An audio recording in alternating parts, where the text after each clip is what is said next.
1948, el espectacular choque de un ovni. Estamos en 1948 y de repente un cilindro aparece sobre la base más sensible de Rusia. Es incuestionable que Joe Stalin estaba interesado en los choques de platillos volantes, en la tecnología alienígena. No creo en nada. En este caso, sé que los ovnis visitaron Kapustin Yar. Kapustin Yar estaba en lo alto de la lista de instalaciones que Estados Unidos estaba controlando en Rusia. Vamos a atravesar la alambrada de Kapustin Yar para desvelar por primera vez las historias detalladas, clasificadas y documentadas del choque de aquel ovni. ¿Acaso la investigación que siguió a este hecho contribuyó a que los soviéticos ganaran la carrera espacial? Estoy seguro de que los rusos han hecho lo indecible por invertir la ingeniería a cualquier cosa que encontraran, tanto si provenía de Estados Unidos, de Alemania o del exterior. Empezaremos viendo estas imágenes de reconocimiento insólitas procedentes de esta base secreta. Es la primera vez que se hace pública una imagen de esta calidad de Kapustin Yar. Y nos meteremos bajo tierra para tener una visión exclusiva del Centro de Investigación OVNI de Kapustin Yar. Enterraron las instalaciones más secretas dentro de la base, que era secreta incluso para la propia base. El hecho que tuvo lugar en Kapustin Yar en 1948 continúa siendo un enigma de la era soviética. Un acontecimiento decisivo que los investigadores de OVNI siguen llamando el Roswell ruso.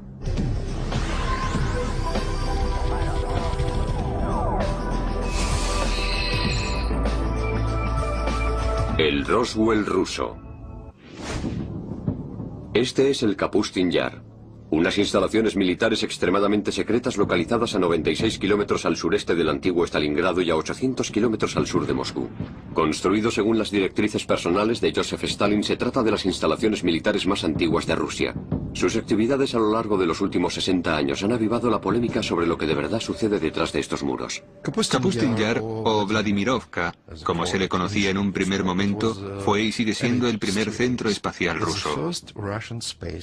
Me llamo Vladimir Seminov y he trabajado durante 26 años para la KGB. En Kapustin Yar todo era un secreto, no hay nada en él que no sea secreto. Me llamo Sergei Khrushchev y soy hijo del antiguo primer ministro de la Unión Soviética, Nikita Khrushchev. Algo menos de un año después del accidente de Roswell, que copara los titulares de todo el mundo, muchos creyeron que esta base rusa podía haber vivido encuentros históricos y un choque único con un ovni. 19 de junio de 1948, media tarde. Según los informes, el controlador aéreo de Kapustin Yar ve aparecer un objeto extraño en la pantalla de su radar. En ese mismo instante, un piloto de un MiG, a unos 10 kilómetros al sur de la base, ve un ovni alargado y plateado con forma cilíndrica que se dirige hacia él. Llama por radio a la base y comunica que le está cegando una luz muy clara. Un piloto ruso vio el ovni en 1948 e intentó atacarlo, lo cual tuvo consecuencias muy negativas para ambos. Al piloto le cegaron los rayos de luz que emitía el ovni. Se cree que, siguiendo órdenes directas del comandante en jefe de la Fuerza Aérea Soviética, Zygarev, el piloto persiguió al ovni durante unos 3 minutos antes de lanzar un misil que consiguió finalmente abatir al objeto.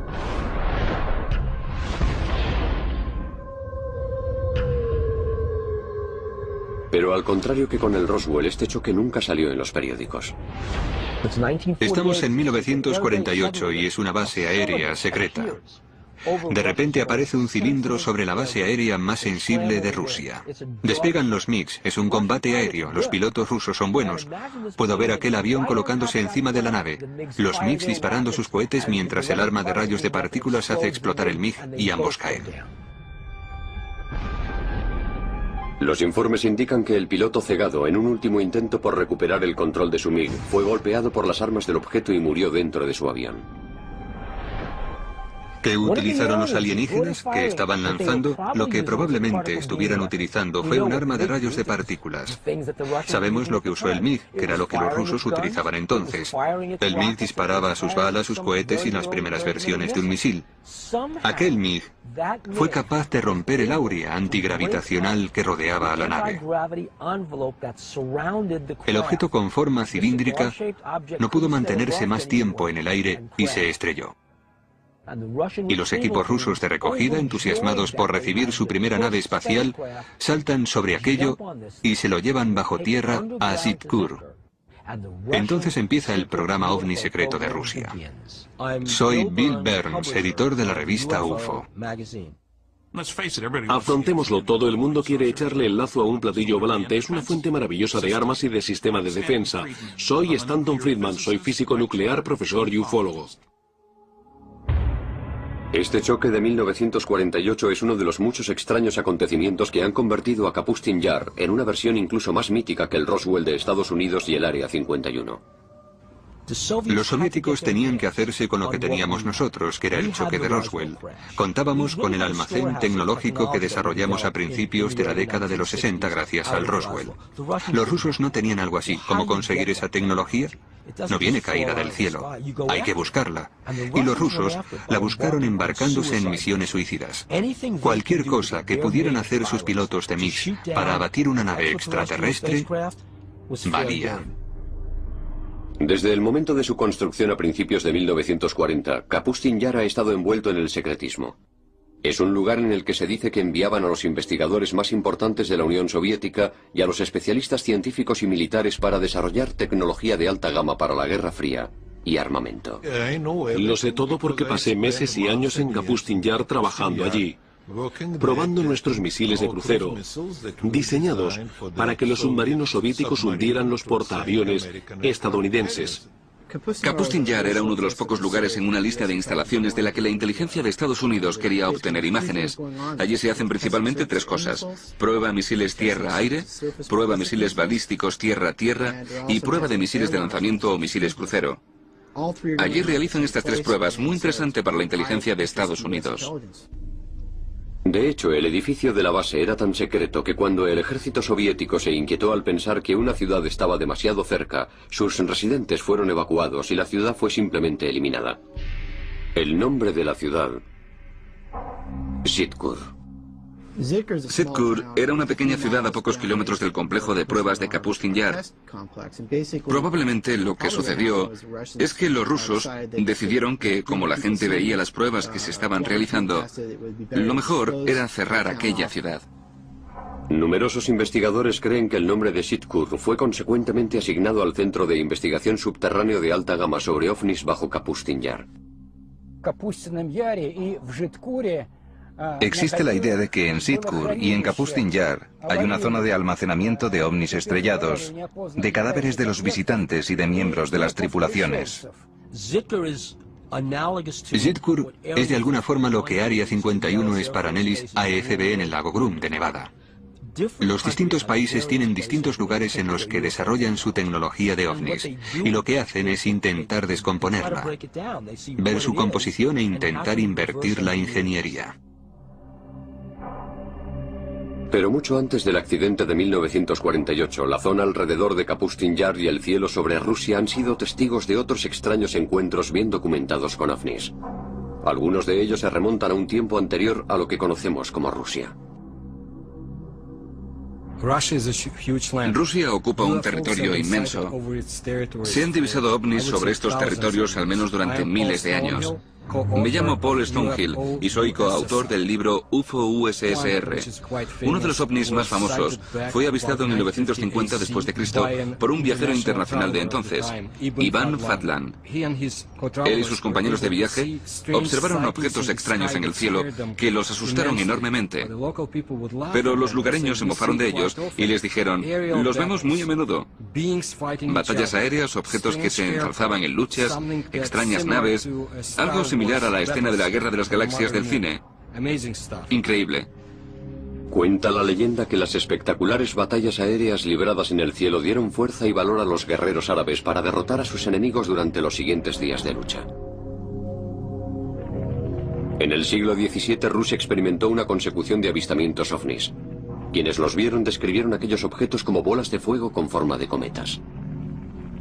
Quizá el más famoso fuera el hecho de Rob Othero, cuando un disco de dimensiones desproporcionadas, un potente, llegó a la zona de un lago en el norte de Rusia.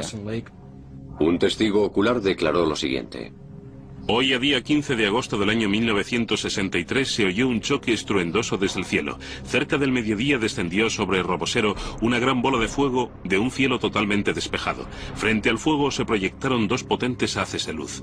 Se desplazó de sur a oeste y desapareció cuando estaba aproximadamente a 500 metros, pero entonces reapareció y permaneció sobre Robosero durante 1 hora y media, llenando a todos los que lo habían visto con un gran pavor. Este relato documentado incluye a pescadores que sufrieron heridas por el lago ardiente y a peces luminiscentes que lanzaban sobre tierra firme para huir de la creciente bola de fuego. Historias como la vista sobre Robocero eran habituales en la Rusia prerrevolucionaria y fuera de Rusia en Europa. Cuando hablamos en concreto de avistamientos en el territorio de la Unión Soviética, los porcentajes son muy altos, y más del 50% de estos avistamientos de ovnis serían una especie de potente ovni con forma esférica. Otro extraordinario avistamiento tuvo lugar sobre Moscú en 1892. Un testigo ocular lo relataría el 17 de marzo de 1892 en la edición del diario ruso Svet. El pilar de la luz estaba dirigido directamente hacia la Tierra, formando un haz cónico de rayos del color de las llamas. El brillo era considerable y a veces era comparable con la luminosidad de una farola de una calle. El punto desde el que se originaban los rayos no se movió durante todo el tiempo, y los rayos fueron visibles durante 20 o 25 minutos. A pesar de que se han avistado enormes bolas de fuego sobre Rusia durante siglos, no ha habido ningún acontecimiento más sobrecogedor que el que arrasó el bosque siberiano de Tunguska en 1908. Por supuesto, fue una de las teorías que afirma que no era un cometa ni un meteorito, que en realidad era una nave espacial.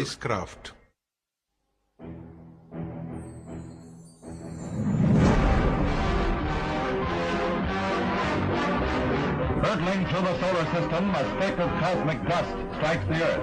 Commonly, these meteors are vaporized by friction in the atmosphere. This is part of the story of one that wasn't. A meteor that landed in 1908 in Siberia with the destructive force of an atom bomb. 30 de junio de 1908. Aproximadamente a las 7 de la mañana, el apacible bosque de Tunguska en Siberia es golpeado por una explosión ensordecedora que hace temblar la Tierra. La explosión poseía la fuerza de una bomba de hidrógeno de 40 megatones. Inmensos árboles arrancados como si fueran ramitas. La explosión diezmó aquel denso bosque. La repercusión de la explosión se sintió incluso en Europa occidental y en un principio se creyó que había sido causada por un meteorito gigante que había golpeado la Tierra. Mi conclusión personal es que se trataba de, digamos, una manifestación de la madre naturaleza, pero no había ninguna inteligencia detrás de lo que sucedió allí. No fue un cohete que nos indicara que los alienígenas nos están observando a los terrícolas.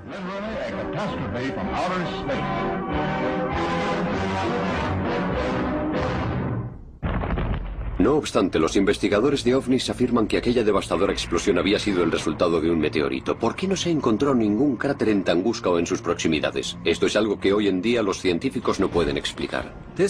Fue, digamos, una explosión, a pesar de que algunos lo llaman implosión. Varios kilómetros del bosque Tiga resultaron devastados. El acontecimiento en sí ocasionó cambios en el campo magnético de nuestro planeta. Los académicos opinan que lo que sucedió en Tunguska fue simplemente un meteorito, pero hay muchos datos que apuntan en la dirección contraria, que se trató de un vuelo racional dirigido. Aquel objeto realizó un giro, algo que un objeto natural o un meteorito no habrían podido realizar. ¿Qué pudo haber ocasionado tal grado de devastación sin dejar un cráter? Los investigadores actuales de ovnis no han sido los primeros en sospechar que lo que sucedió en Tunguska fue obra de algo distinto a un meteorito. Los informes sugieren que Stalin consideró que la explosión de Tunguska fue el resultado de un ovni que había lanzado algún tipo de arma experimental. Stalin estaba interesado en la información recogida para determinar si los ovnis eran una amenaza inmediata a la seguridad soviética. Por esa razón utilizó a algunos de sus mejores científicos para obtener una evaluación. Científicos como Korolev estudiaron la composición de los ovnis.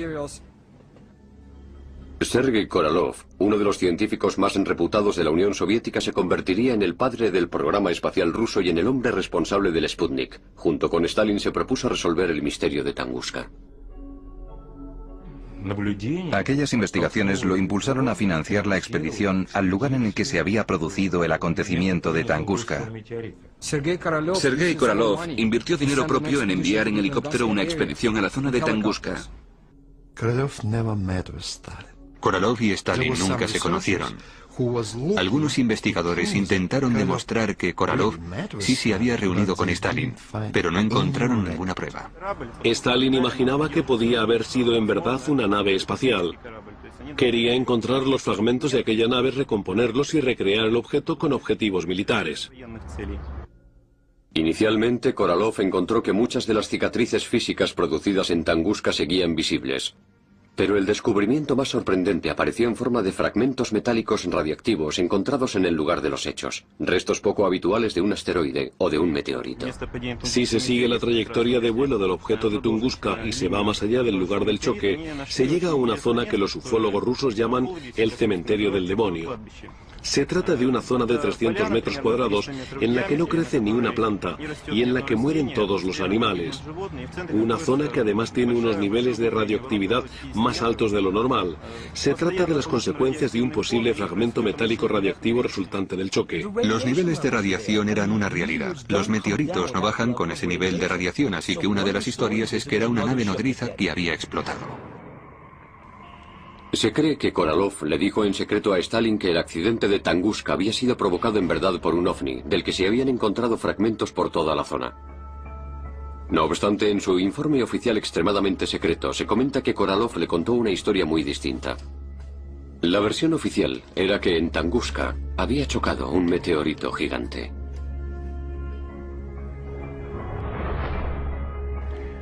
Es decir, que si la información es útil para la burocracia, perfecto. Si no, no existe. ¿Y a dónde se llevaron los fragmentos radiactivos de Tunguska? Algunos creen que las pruebas fueron enviadas a la base subterránea de Kapustin Yar, Sitkur. Cada país tiene sus sitios en los que guarda su tecnología de ovnis. El principal lugar de los soviéticos era el de Sitkur, que era donde intentaban entender la tecnología y cómo utilizarla. Obviamente la seguridad que rodea esas bases es una seguridad letal. ¿Es posible que el equipo de científicos de Stalin que estaba en el laboratorio subterráneo de Sitkur estuviera utilizando restos del ovni para avanzar en sus primigenios programas espaciales y de defensa con misiles? Tenían a un par de personas, un par de hombres dirigiendo el programa que se ocupaban de los avances del programa espacial. Soy Fred Kulik de Caltech. El líder del programa espacial estaba en contacto directo con Stalin y posteriormente con Khrushchev. En su búsqueda por adquirir la tecnología OVNI para derrotar a los estadounidenses en la carrera espacial, se ha publicado que los oficiales militares soviéticos ordenaron a los pilotos de los MiGs que abatieran a los OVNIs igual que en la Segunda Guerra Mundial, justo antes del choque de 1948 del Roswell ruso. Eso nos da una doble preocupación sobre los OVNI. Por un lado, quieres que la nueva tecnología supere a la tecnología aérea del otro. Y por otra, necesitamos estar alerta de sus novedades. Al final, lo que quieres es que tus chicos lo abatan.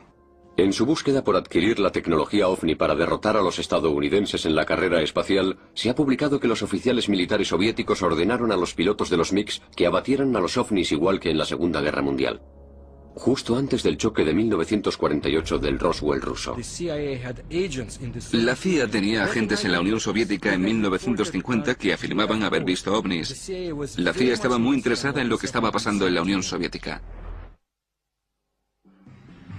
En las primeras etapas de la Guerra Fría, el lugar soviético de pruebas militares de Kapustin Yar se convirtió en un hervidero de la actividad secreta. Una actividad en la que se incluían pruebas de armas avanzadas de misiles y de cohetes. Es decir, que después de la Segunda Guerra Mundial y del desarrollo de la bomba atómica no fueron capaces de construir pequeñas armas atómicas, así que tuvieron que hacerlos relativamente más pequeños, mucho mejor que ellos. Es decir, que desde el principio planificaron grandes cohetes, y eso, en verdad, les dio ventaja en el programa espacial. Los rusos tenían uno de los trozos de papel más espeluznantes que he visto en uno de los 20 archivos que he visitado. En él se decía que los rusos habían hecho más progresos en los últimos 18 meses en el desarrollo de armas nucleares y en los métodos de producción que lo que se había pensado durante 5 años, y hablamos de 1951. A principios de la década de los 50, los rumores sobre la actividad de los ovnis y de experimentos en Kapustin Yar se habían filtrado más allá de las fronteras soviéticas. Noticias alarmantes que según algunos podían haber impulsado a Estados Unidos a descubrir de una vez por todas si los soviéticos habían utilizado finalmente la tecnología de los ovnis. Kapustin Yar y Zitkur estaban en lo alto de nuestra lista de observación militar, de la misma forma que Área 51, la base aérea de Wright-Patterson y Los Álamos estaban en lo alto de la suya. Zitkur. A partir de informes y de dibujos del experto ufólogo ruso Anton Anfalov, inéditas para el mundo occidental, estas imágenes son probablemente las primeras de estas instalaciones secretas y crípticas 400 metros bajo Kapustin Yar. Digamos que tienes la oportunidad de bajar allí, al laboratorio ufológico ruso más secreto. No dispone de la última tecnología ni de una iluminación fantástica. Es lúgubre, oscuro y tenebroso. Es ruso. Está extremadamente compartimentalizado. Es como un centro comercial subterráneo, con excepción de que dentro de su núcleo se encuentran estas salas en las que se ha desmontado y vuelto a montar una tecnología muy especial. En esta sala están realizando autopsias a cuerpos alienígenas. En esa otra están reconstruyendo un motor. Después también tenemos estas increíbles máquinas Ryut-Goldberg. Son máquinas que analizan los componentes básicos. Y finalmente encontramos estos inmensos hangares subterráneos. Lo que más llama la atención es que en estos hangares no hay aviones, sino estas grandes naves con forma cilíndrica, en varias etapas de despiece después de algún choque. Lo que harán con ellos es invertir la ingeniería. Eso es lo que podemos ver en esta base. ¿Son estas las instalaciones secretas a las que llevaron los restos del Roswell ruso de 1948 y los restos del OVNI de Tungusk? No puedo negar los rumores sobre los llamados ovnis capturados. Los soviéticos intentaron recuperar los fragmentos perdidos de sus pruebas secretas. Les vendría bien decir, sí, hemos atrapado ovnis, tenemos un ovni. Pero, ¿qué sentido tendría que guardaran tanto secretismo sobre los ovnis? ¿Es posible que estas instalaciones experimentales escondidas tan celosamente estuvieran especializadas en la ingeniería inversa con el objetivo de acabar con Estados Unidos? Si Kapustin Yar es donde se está realizando un trabajo tan avanzado de cohetes, naves, armamento, armas por láser y otros elementos de ese tipo, donde es impredecible la alta seguridad y un buen entorno para los científicos y para instalaciones computerizadas, uno tiende a pensar que allí es donde están llevando a cabo sus investigaciones avanzadas sobre ovnis. No ovnis 101 o 404, eso es algo natural. Y por supuesto tendrías bases subterráneas, protección contra naves intrusas, y estarías atento a los aviones U-2. Otro dato misterioso de Kapustin Yar es que hay muchas figuras extrañas en el terreno. ¿Es posible que Stalin y Korolev hubiesen dispuesto estratégicamente aquellas figuras para atraer ovnis a la base? Algunos investigadores creen que los rusos podrían haber tomado prestada esa idea de las antiguas civilizaciones. Se dice que las pirámides habían sido construidas con formas geométricas y con diseños destinados a atraer a los habitantes de otros mundos. Si observamos Kapustin Yar desde el aire, hay muchas instalaciones y demarcaciones, formas que para un ojo no experto parecerían formas de otro planeta. Puede que se parezcan a algo visto en las culturas de Sudamérica, o en la cultura maya, o a círculos de cultivo. Entre los choques documentados de ovnis y la investigación ultrasecreta, ¿cómo alardearon los soviéticos de sus avances en Kapustin Yar? Now there was a new date for Russian youngsters to remember. October 4, 1957, when Sputnik, the first Earth satellite, was launched. 4 de octubre de 1957. El programa espacial de la Unión Soviética lanza con éxito a orbitar el primer satélite artificial del mundo. In the history of the Earth, no other event had captured the imagination of so many people as this first step into space. 4 años más tarde, Rusia vuelve a derrotar a los estadounidenses lanzando al espacio a Yuri Gagarin, el primer vuelo en órbita a la Tierra dirigido por personas. 2 hitos que colocaron a la Unión Soviética en posición destacada dentro de la tan competitiva carrera espacial. Somos los primeros. En todos los pasos que se sucedieron después durante casi 10 años, los soviéticos fueron por delante de Estados Unidos. El primer hombre al espacio, la primera mujer al espacio, el primer paseo por el espacio, la primera cita espacial, el primer acoplamiento espacial, etc., hasta 1981, cuando se envió la lanzadera. Estoy seguro de que los rusos han hecho lo indecible por invertir la tecnología a cualquier cosa que encontraran, tanto si provenía de Estados Unidos, de Alemania o del exterior. La autoridad rusa más importante en ovnis es un hombre tan legendario y tan popular en todo el país que es conocido por su apellido: Ashasha. En este punto, donde aterrizó el ovni, un equipo estadounidense hace la primera filmación.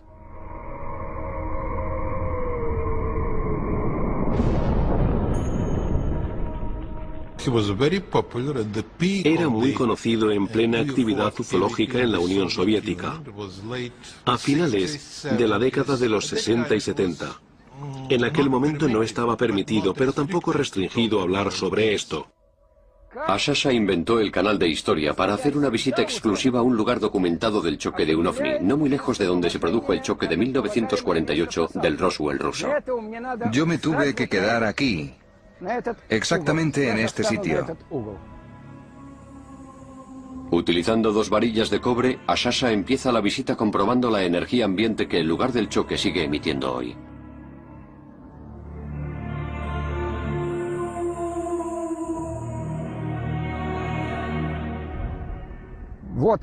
Ahí está, una señal negativa. Es ahí.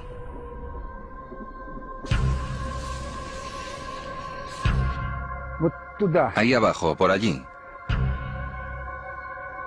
Aquí, en este punto, se produjo el aterrizaje de un platillo volante.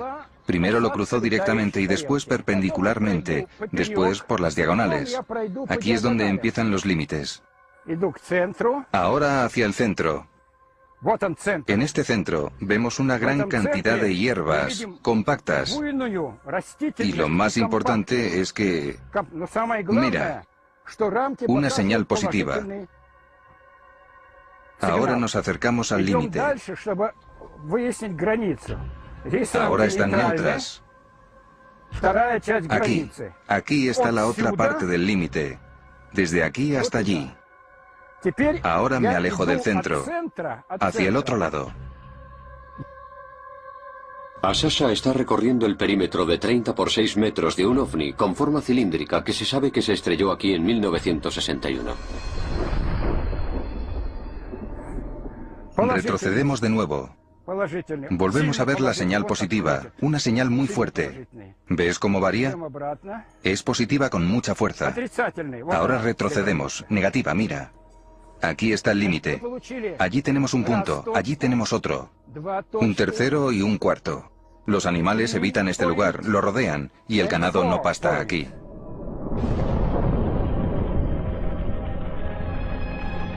Sí, hay una energía desconocida que, como demuestra la experiencia, afecta a la gente de forma negativa. Te cambia el pulso. El ritmo de los latidos, te quedas sin aire, empiezas a sudar. No te aconsejo que te quedes aquí más tiempo, pero ya ha sido perjudicial. Venga, vámonos de aquí, a un sitio normal, donde ninguna fuerza desconocida nos influya y actúe sobre nosotros.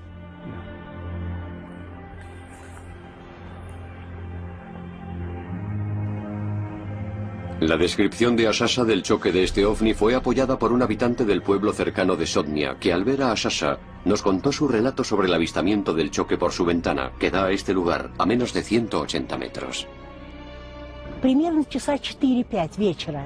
Eran las 4 o las 5 de la mañana, muy tarde, y de repente mi madre gritó. Dijo, mira eso. Había una especie de bola, una esfera volando. Después dijo, seguro que es un platillo volante. Era una esfera roja, grande y enérgica. La esfera sobrevoló las vías del tren y descendió hasta el valle del río Skutnia. Allí abajo, más allá del río. Los expertos como Ashasha creen que los hechos ufológicos como este choque o el choque en 1948 del Roswell ruso hicieron que se abriera una caja de Pandora sobre el Kapustin Yar, lo que desembocó en lo que algunos llamaron una guerra en los cielos de Rusia.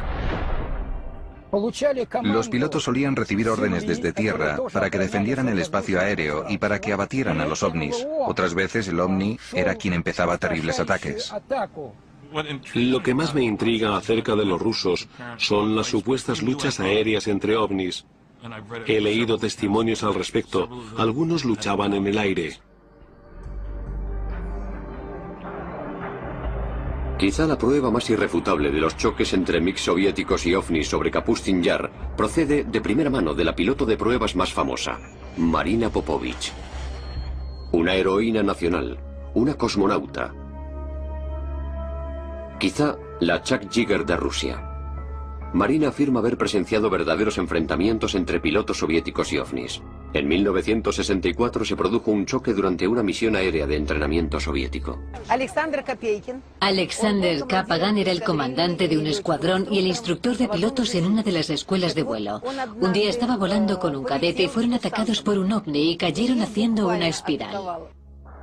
En otra expedición secreta en febrero de 1980, la coronel Popovich se enfrenta a múltiples objetos no identificados en los cielos de Rusia. Vi 3 bolas de fuego, 3 luces increíbles formando un triángulo. Las vi pasar rápidamente. Otro piloto de pruebas de MiGs, el coronel Vyatkin Lev Mikhailovich, accedió a contar en primera persona y en primicia para nuestras cámaras su experiencia. 7 de agosto de 1967, 6:30 de la tarde. El coronel Mikhailovich informa de que su MiG ha sido atrapado súbitamente en pleno vuelo por un ovni.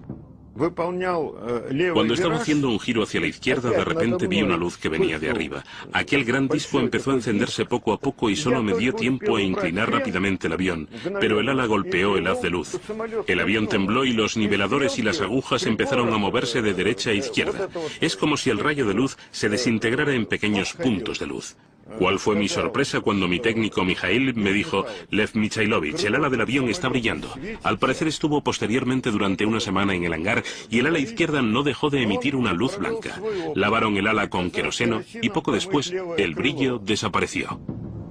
Por suerte, el encuentro del coronel Mikhailovich con un ovni sobre el cielo de Kapustin Yar en la década de los 60 no tuvo un final tan fatídico como el famoso choque de 1948 en ese mismo cielo. No me asusté, me sorprendí. Me dejó atónito especialmente que el rayo de luz resultara ser compacto, porque sentí el impacto. Mientras seguían llegando informes ufológicos al gobierno soviético procedentes de oficiales civiles y militares, la KGB se empleaba a fondo para ocultar los informes, silenciando a aquellos que los habían elaborado y habían tomado medidas contra la prensa.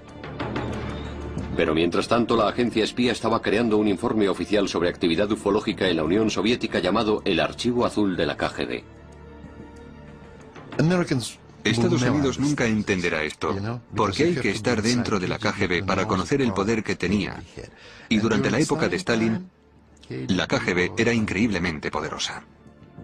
Escrito e investigado a lo largo de los 20 años que separaban los años 60 de los años 80, el Archivo Azul de la KGB era uno de los estudios oficiales más profundos sobre ovnis encargado por un organismo gubernamental en ningún país. El Archivo Azul de la KGB es una colección de documentos de 124 páginas publicada en 1990. Creo que esto no es todo lo que ha visto la KGB, y no soy el único que lo cree. El Archivo Azul recogía miles de informes sobre avistamientos ovnis, sobre combates aéreos y sobre accidentes, y todo descrito con gran lujo de detalles. Según el Archivo Azul, el 21 de marzo de 1990, los residentes de una docena de ciudades rusas no muy lejos de las puertas de Kapustin Yar fueron testigos del mismo avistamiento del ovni entre las 10 y las 11:30 de la mañana. A continuación se incluye un extracto escrito de un oficial de asuntos internos de la KGB. Tras obtener información precisa, se estableció que un número destacado de residentes de ciudades cercanas había visto con sus propios ojos un ovni, y en algunos casos dos. Uno de esos testigos había visto un rayo de luz que salía del objeto y que iluminaba la superficie de la Tierra. Si hay tantos rumores y se comenta tanto sobre ovnis, más tarde o más temprano el gobierno hablará con su departamento de inteligencia para ver qué está sucediendo. Y la KGB tuvo que crear ese archivo con todas las publicaciones de lo que habían visto los testigos o que creían haber visto. ¿Es posible que aquel accidente de 1990 haya sido una simple prueba militar enviada desde el suelo, desde Kapustin Yar? ¿O se trata quizá de otro accidente relacionado con ovnis? Si la Unión Soviética no hubiera sucumbido bajo su propio peso a principios de la década de los 90, los escalofriantes relatos que acabamos de oír de encuentros en primera persona y cerca de Kapustin Yar habrían permanecido como un peligroso secreto más de la era soviética. Es diferente porque el momento también lo es. Si hablas con alguien de una generación pasada, sí, claro, no cabe duda, pero hoy en día es totalmente distinto. Las generaciones jóvenes actuales viven en otro tipo de sociedad y disfrutan de mucha más libertad. Esta nueva libertad en Rusia ayudó a los productores de este programa a adquirir a través de canales oficiales estas imágenes soviéticas que vamos a ver. A lo largo de las décadas de los 50 y de los 60, el ejército soviético experimentó una serie de lanzamientos de cohetes fallidos y de pruebas de misiles fallidas que llevaron a un desastre tras otro en la base. ¿Eran simplemente accidentes o represalias de los ovnis? He oído una historia que es posible, y no suelo hablar de leyendas. Los alienígenas hicieron explotar 4 vehículos de lanzamiento soviéticos porque no dejaron de intentar abatir platillos volantes. Escondido durante 45 años, un cámara militar soviético grabó los efectos posteriores de lo que parecían ser 2 ovnis con forma de bolas de fuego que se sabe que chocaron en Kapustin Yar el 3 de junio de 1960. Por lo que podemos determinar, es la primera vez que alguien que no pertenece al ejército soviético o a la KGB ve estas imágenes. Se ve a 3 bomberos del Ejército Rojo huyendo de esta inmensa bola de fuego que, según los informes, siguió aumentando de tamaño y causando otras explosiones masivas en la zona durante más de 1 hora. Se cree que una plataformas de lanzamiento, mientras que otro alcanzó un depósito de combustible de un cohete. Todos los objetivos estaban a pocos metros de las instalaciones de investigación subterráneas para ovnis de Sitkur. Los restos carbonizados de los 2 ovnis que habían sido vistos aquí fueron enviados rápidamente a la base de Sitkur. Imaginemos la Tierra como una colonia subdesarrollada. Y al igual que Estados Unidos y la Unión Soviética libraron guerras políticas cruzando mares, imaginemos que los alienígenas quieren nuestros recursos y que están luchando por la Tierra igual que Estados Unidos y la Unión Soviética se pelearon por otros territorios después de la Segunda Guerra Mundial. ¿Cómo es posible que todos aquellos acontecimientos tan sorprendentes hayan quedado a la sombra de la opinión pública durante tantos años? En la época anterior e inmediatamente posterior a Stalin, todo estaba restringido, por lo que no se permitía hablar de esto. En la época de Stalin, simplemente te mandaban a la cárcel. ¿Es posible atribuir todos estos relatos sobre ovnis y el rastro desvelado de pruebas de ovnis a una explicación lógica? ¿O puede que estos extraños acontecimientos pasen de verdad en Rusia? Una corresponsal de uno de los periódicos estadounidenses de mayor tirada dice que sí. En mayo de 2005 llegaron unos informes a la oficina de Moscú en Los Angeles Times, según los cuales un lago a unas 3 horas de Moscú había simplemente desaparecido. Fuimos allí porque oímos que había desaparecido y pensé, esta historia no me la creo. Kim Murphy visitó la zona días más tarde. Su relato fue publicado en la página frontal del periódico el 27 de mayo de 2005. Llegamos allí y vimos aquel inmenso agujero vacío en el suelo. Los únicos testigos oculares que vieron lo que había pasado describieron que habían ido al lago y que empezó un remolino de agua, algo parecido al agua que se va por un lavabo haciendo círculos con fuerza. y que así, poco a poco, desapareció. Desde lagos que desaparecen a bolas de fuego en el cielo, pasando por ataques documentados de ovnis con forma cilíndrica, Rusia sigue siendo una tierra de increíbles misterios.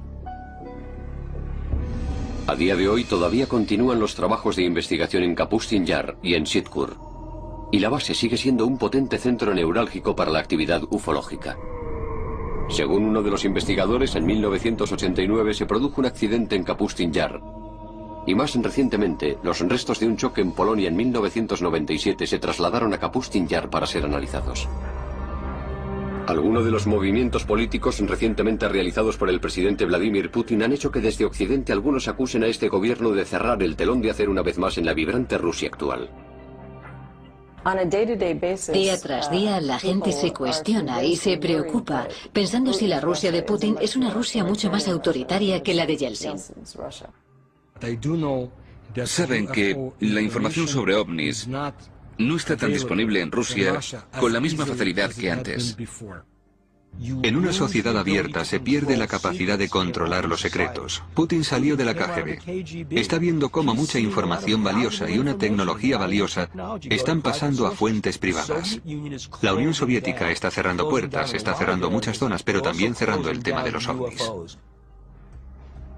Puede que se tarde mucho hasta que se cierre el telón sobre los laboratorios subterráneos ocultos y las guaridas de esta legendaria Área 51 de Rusia.